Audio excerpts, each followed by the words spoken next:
Hey guys, Dark Cloud here. This will be my first commentary. Bringing some zombies. I'm playing for split screen with Chan the Monkey, who you might have heard on previous commentaries on our channel.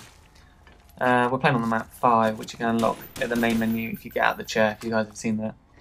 And if you complete the campaign, it goes straight into this map once you've done the final bit. We're starting off at level 8 just to skip the boring bit of running around with pistols, because that's just really tedious, no one really wants to watch it. So far we've unlocked the power, well, turned on the power I should say, and we found the box last round I think, because unlike previous Nazi zombie maps, it kind of moves around every time at the start, so it's not always in the same place, which I think is kind of good because then people can't always plan the same tactics kind of thing. The main tactic that we've kind of started off with is just kind of hanging around the elevators a bit. That's purely because if you get overrun by zombies like funneling down the tunnels, then you can kind of press the button, go up, give yourself some time to reload, and then obviously there won't be as many enemies at the start when the doors open again. They've introduced these golem kind of creatures, which are kind of scary because a few times I'll be shooting at them, they just seem to absorb bullets, and when they die they kind of explode and kind of like blur your vision, which is really irritating at times. As you can see, we killed one in the middle of the elevator and now it's just we just can't see. In terms of weapons, I've kind of grown to like the stakeout shotgun, which is on the wall there, and obviously I'm using now.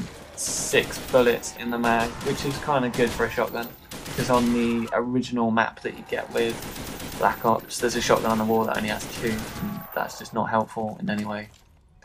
We kind of found that when we start Nazi Zombies, we automatically pick up the M14. It's powerful, it needs to get headshots, and obviously headshots get you more points.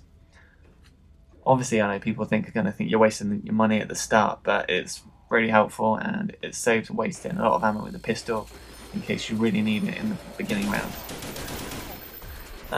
If you can't tell already, I'm not quite the Nazi Zombie Pro. Obviously I do it with everyone else, it's a lot of fun.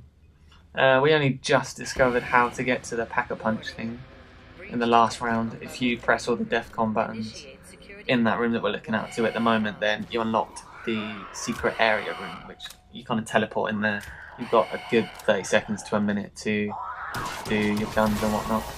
And if you're still actually watching the gameplay, not just listening, you'll see that they've also introduced this mad scientist kind of guy, which looks like the person out of Back to the Future. I don't know his name, I probably should. He steals your gun, which is really irritating, to be honest with you. If you've just gone to the box, say you picked up a ray gun and whatnot, and he steals that, then that's more annoying. But a way to get out of it, he only steals the weapon that's in your hand at a time, so if you know he's coming, get out the lesser weapon that you've got. Also, if you haven't noticed, this mad scientist guy is running through the teleporters, and another thing that's new on this Black Ops Zombies is that the teleporters don't go directly to another, they're kind of random. And if you so happen to get stuck up back in the room where you start off, you have to wait ages to go back through it, otherwise you have to spend like 250 points going back down the elevator down the bottom.